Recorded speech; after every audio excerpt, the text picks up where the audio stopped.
Good morning प्यारे बच्चों, मैं आपका अपना राकेश यादव सर। आज हम लोग पढ़ने वाले हैं क्लास 10th के हिस्ट्री का चैप्टर प्रेस, संस्कृति और राष्ट्रवाद के सब्जेक्टिव क्वेश्चन आंसर को। ठीक है, चलिए आइए देखते हैं। पहला क्वेश्चन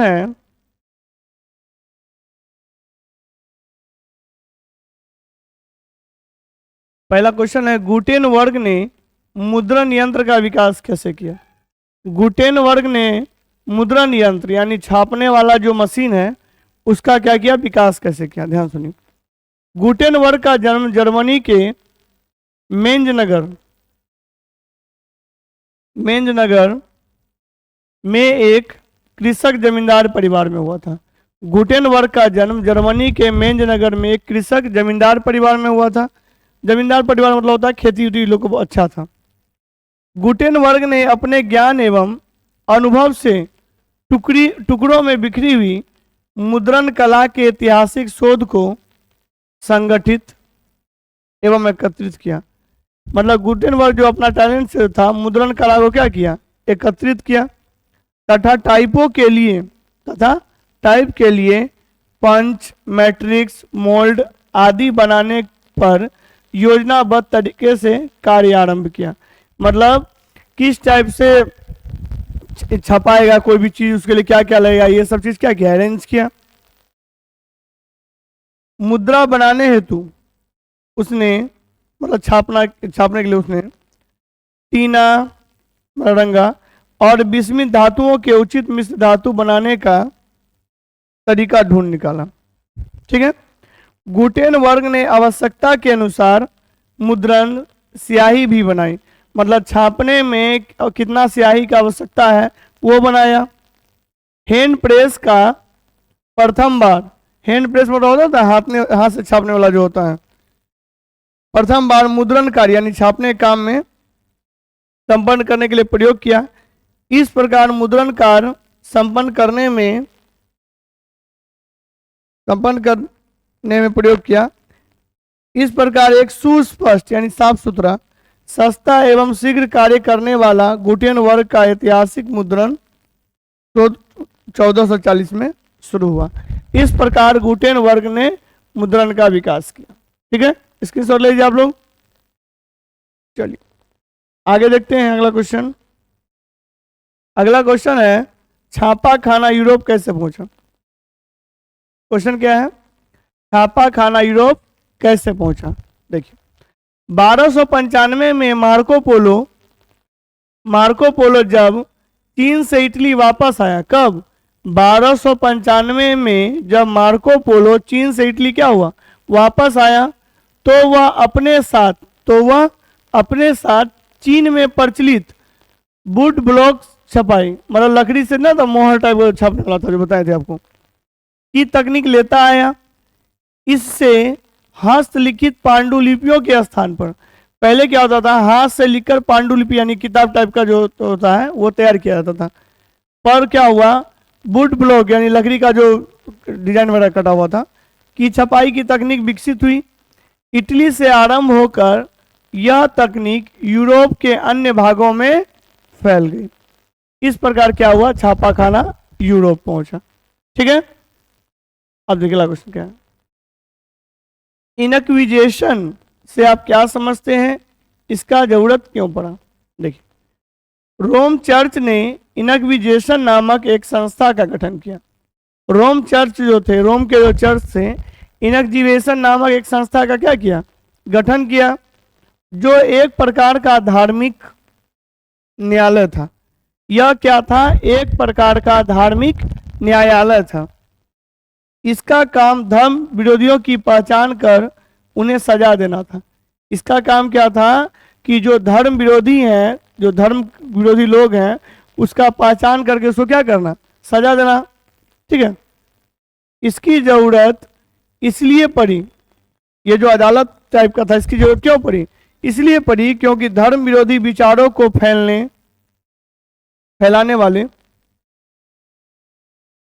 फैलाने वाले प्रकाश को, मतलब कुछ जो बुक वगैरह छापते थे या मैगजीन वगैरह छापते प्रकाश को, तथा पुस्तक बेचने वाले, तथा जो पुस्तक बेचते थे उस पर क्या हो, नियंत्रण लग सके और ऐसे विचार को फैलने से रोका जा सके। ठीक है, इस प्रकार हम लोगों ने जाना कि छापा खाना यूरोप कैसे पहुंचा, इनएक्टिवेशन क्या है।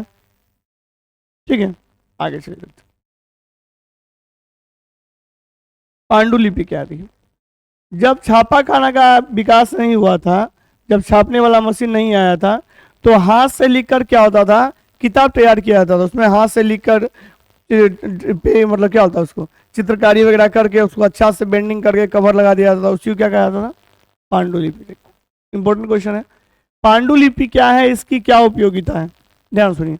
देख लीजिए पांडुलिपि कितना अट्रैक्टिव लग रहा है देख के।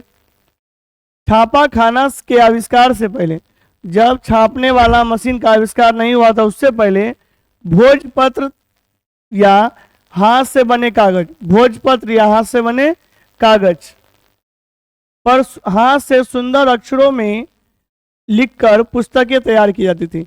हाथ से लिखकर जो था सुंदर अक्षर से क्या होता था, पुस्तकें तैयार की जाती थी। इसके पन्ने को सिलकर, इसका जो कवर है उसको क्या कहा जाता था, सिलकर जिल्द चढ़ा दी जाती। क्या चढ़ा दिया जाता था, जिल्द चढ़ा दिया जाता था। इसी को पांडुलिपि कहा जाता है, इसी को हम लोग क्या कहते हैं, पांडुलिपि। ठीक है, चलिए। लॉर्ड लिटन ने राष्ट्रीय आंदोलन को गतिमान बनाया कैसे? देखिए, यह है लॉर्ड लिटन। लॉर्ड लिटन ने देखा कि जो पेपर वगैरह है, उसमें जो लोग पेपर वगैरह जो पढ़ रहे हैं, समाचार पत्र जो पढ़ रहे हैं, उसमें जितना भी जो देश के युवा थे, जो लोग थे, वो उसमें क्या होता, राष्ट्रवादी भावना का प्रसार हो गया। वे जान गए कि किस प्रकार का हम लोग के साथ भेदभाव हो रहा है। तो इसी को दबाने के लिए लॉर्ड लिटन क्या किया कि पेपर बोला नहीं, हिंदी में पेपर छपे नहीं करेगा।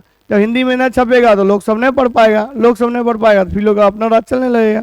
तो इसीलिए ऐसा किया। देखिए ध्यान से, देसी भाषाओं जो लोकल लैंग्वेज था, ये समाचार पत्र अंग्रेजी शासन के विरुद्ध राष्ट्रवादी भावना उत्पन्न कर रहे थे। जो देसी जो पेपर था वह अंग्रेज के खिलाफ राष्ट्रवादी भावना क्या कर रहे थे, लोगों में उत्पन्न कर रहे थे। ऐसे समाचार पत्रों को नियंत्रण में लाने के लिए, मतलब उसको रोकने के लिए 1878 ईस्वी में लॉर्ड लिटन ने वर्नाक्यूलर प्रेस एक्ट पारित किया।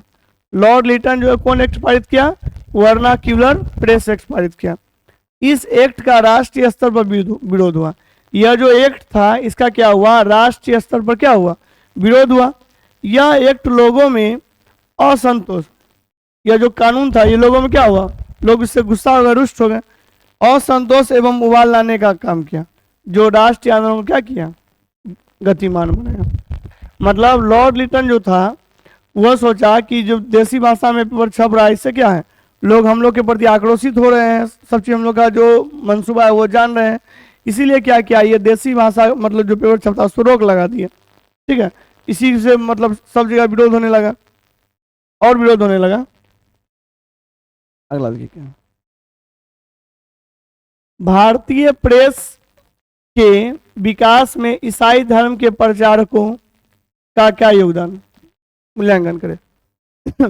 देखिए, भारत में मुद्रण का आरंभ गोवा में 16वीं शताब्दी में जेसुइट धर्म प्रचारकों द्वारा किया गया। ठीक है, अब देखिए 19वीं शताब्दी तक भारतीय प्रेस ने गति पकड़ ली। 19वीं शताब्दी तक क्या है, भारतीय प्रेस ने क्या हुआ, गति पकड़ लिया। प्रेस ज्वलंत राजनीति एवं सामाजिक प्रश्नों को उठाने वाला था। प्रेस जो था वो क्या था, स्वतंत्र ज्वलंत राजनीति एवं सामाजिक प्रश्नों को उठाने वाला था, तथा औपनिवेशिक शासन, जो शासन उस पर क्या कर रहे हैं, राज कर रहे हैं, के विरुद्ध सशक्त जनमानस तैयार करने वाला प्रभावशाली माध्यम बन गया। ठीक है, अब देखिए अगला क्वेश्चन है, स्वतंत्र भारत में प्रेस की भूमिका प्रकाश डालने। स्वतंत्र भारत में प्रेस की भूमिका क्या थी, इसको बतलाना है। देखिए क्या, स्वतंत्र भारत में प्रेस की प्रभावशाली भूमिका रही। स्वतंत्र भारत में जो है प्रेस की भूमिका क्या है, प्रभावशाली रही। यह राजनीतिक, सामाजिक, आर्थिक और अंतर्राष्ट्रीय संबंधों के विकास में प्रभावशाली भूमिका निभा रहा है। राष्ट्रीय, अंतर्राष्ट्रीय हर स्तर पर यह क्या है, अट्रैक्टिव भूमिका निभा रहा है। यह अंतर्राष्ट्रीय, राष्ट्रीय एवं प्रादेशिक क्षेत्रीय घटनाओं, सरकारी नीतियों, खेल कूद, मनोरंजन की सूचना देने वाला प्रमुख माध्यम है। मतलब सब प्रकार का क्या है, इससे मतलब जानकारी मिल जाता है। यह सरकार पर प्रभावशाली नियंत्रण रखता है। यह क्या है, सरकार पर क्या है, प्रभावशाली नियंत्रण रखता है तथा लोकतंत्र के चौथे स्तंभ के रूप में काम करता है। ठीक है, स्क्रीनशॉट ले लीजिए आप लोग। ये तो था शॉर्ट क्वेश्चन। अब हम लोग पढ़ेंगे लॉन्ग क्वेश्चन, जो कि बहुत इंपॉर्टेंट है, बहुत ही ज्यादा इंपॉर्टेंट। निश्चित रूप से ये क्वेश्चन आएगा। भारतीय राष्ट्रीय आंदोलन में प्रेस की भूमिका का वर्णन करें। मतलब भारतीय राष्ट्रीय आंदोलन में प्रेस की भूमिका क्या रही है उसका वर्णन। निश्चित रूप से क्वेश्चन आएगा, बहुत इंपॉर्टेंट क्वेश्चन है। देखिए, भारतीय राष्ट्रीय आंदोलन में प्रेस की भूमिका काफी महत्वपूर्ण मानी जाती है। भारतीय राष्ट्रीय आंदोलन में जो है प्रेस की भूमिका काफी महत्वपूर्ण मानी जाती है। भारत में राजा राम मोहन राय ने राष्ट्रीय प्रेस की नींव डाली। राजा राम मोहन राय ने वो क्या किए, राजा राम मोहन राय ने क्या किया, राजा राम मोहन राय ने राष्ट्रीय प्रेस की क्या की, नींव डाली। ठीक है, भारतीय राष्ट्रीय आंदोलन में भारत के भिन्न भिन्न हिस्सों से सबको एक सूत्र में जोड़ने का काम किया। मतलब जो भिन्न भिन्न हिस्सों के लोग हैं सबको क्या किया, एक सूत्र में जोड़ने का काम किया। कौन, भारतीय प्रेस ने। प्रेस के द्वारा जो समाचार पत्र, पत्रिका तथा पुस्तकें की छपाई होती थी उसे देश के भिन्न भिन्न कोने से के लोग पढ़कर देश की स्थिति के बारे में समझ पाते थे। जो बुक वगैरह छपता था, पेपर वगैरह छपता था, इसमें देश के विभिन्न हिस्सों में जो लोग सब थे वो जानते थे कि क्या हो रहा है, नहीं हो रहा है। राष्ट्रीय एकता में क्या करते थे, सहयोग करते थे। देश की स्थिति को जानते थे और राष्ट्रीय एकता में क्या करते थे, सहयोग करते थे। आगे भारत में प्रेस की शुरुआत 1816 ईस्वी में गंगाधर भट्टाचार्य द्वारा बंगाल गजट से मानी जाती है। भारत में प्रेस की शुरुआत 1816 ईस्वी में गंगाधर भट्टाचार्य द्वारा बंगाल गजट से मानी जाती है। आगे 1821 में बंगला में संवाद कौमुदी तथा 1822 में मृत्युल अखबार नामक पत्रिका का संपादन राजा राम मोहन राय ने किया। ठीक है, अब देखिए क्या उन्होंने ब्राह्मी निकल 1820 में मैगजीन भी निकाला। कौन, राजा राम मोहन राय। अब देखिए 1858 ईस्वी में ईश्वर चंद्र विद्यासागर द्वारा सोम प्रकाश का प्रकाशन किया गया। किसका प्रकाशन किया गया, सोम प्रकाश का। कब, 1858 में। किसके द्वारा, ईश्वर चंद्र विद्यासागर के द्वारा। जो साप्ताहिक पत्रिका थी, कैसा पत्रिका थी, साप्ताहिक पत्रिका थी। 1884 से 74 से 75 ईस्वी के बीच लंदन में सत्येंद्र नाथ टैगोर तथा मनमोहन घोष ने इंडियन मिरर का प्रकाशन किया। इस प्रकार इन लोगों ने अलग अलग पत्रिका का क्या किया, प्रकाशन किया, जिससे राष्ट्रवादी भावना और लोगों में जागी। अब देखिए इस प्रकार विभिन्न व्यक्तियों द्वारा प्रकाशित समाचार पत्रों, अभी जो हम लोगों ने जाना कि कौन कौन सा व्यक्ति कौन कौन समाचार पत्र जारी किए थे, तथा पत्रिकाओं को पढ़कर हमारे देश के लोग अंग्रेजों के शोषण, अत्याचार एवं दमन से परिचित होने लगे। मतलब अंग्रेज का जो आइडियोलॉजी है, जो विचारधारा था, जो लोगों में जो द्वेष, लोगों के प्रति जो फूट डालो राज कर दो नीति था, ये लोग जानने लगे। जिसके कारण भारतीय प्रेस ने राष्ट्रवाद की भावना और प्रबल हो गई। भारतीयों में क्या हुआ, राष्ट्रवाद की भावना। राष्ट्रवाद मतलब क्या होता है, अपने देश के प्रति लगाव की जो भावना होती है, प्रेम की भावना होती है, हम लोग क्या कहते हैं, राष्ट्रवाद कहते हैं। तथा देश को आजाद कराने के लिए पूरे भारतवासी राष्ट्रीय एकता का परिचय देते हुए एक साथ हो गए और देश को आजाद कराने के लिए सब क्या हो गए, एक साथ हो गए, जिसके परिणाम स्वरूप 15 अगस्त 1947 को हम आजाद हो गए। इस प्रकार हम लोगों ने जाना कि स्वतंत्र भारत में प्रेस की क्या भूमिका। यह क्वेश्चन निश्चित रूप से एग्जाम में आएगा। ठीक है, अगला क्वेश्चन देखते हैं। अगला क्वेश्चन है, मुद्रण क्रांति ने आधुनिक विश्व को प्रभावित किया, कैसे वर्णन करें। देखिए, मुद्रण क्रांति ने आधुनिक विश्व को अनेक प्रकार से प्रभावित किया। मुद्रण क्रांति जो है वो क्या किया, आधुनिक विश्व को अनेक प्रकार से क्या किया, प्रभावित किया। इससे लोगों की जिंदगी ही बदल दी। इसने क्या की, लोगों की जिंदगी ही क्या की, बदल दी। मुद्रण क्रांति के फलस्वरूप, मुद्रण क्रांति के फलस्वरूप किताबें समाज के सभी वर्गों तक पहुंचने लगी। जब किताब छपने लगा तो सभी वर्ग के लोगों तक पहुंचने लगा। पहले जनता सुनने वाली थी, पहले जनता क्या थे, सुनते थे, सुनने वाली थी। लेकिन मुद्रण क्रांति के बाद जब छपने लगा किताब वगैरह तो पढ़ने वाली जनता का विकास होने लगा। ठीक है, अब क्या हुआ, पढ़ने वाली जनता का विकास होने लगा।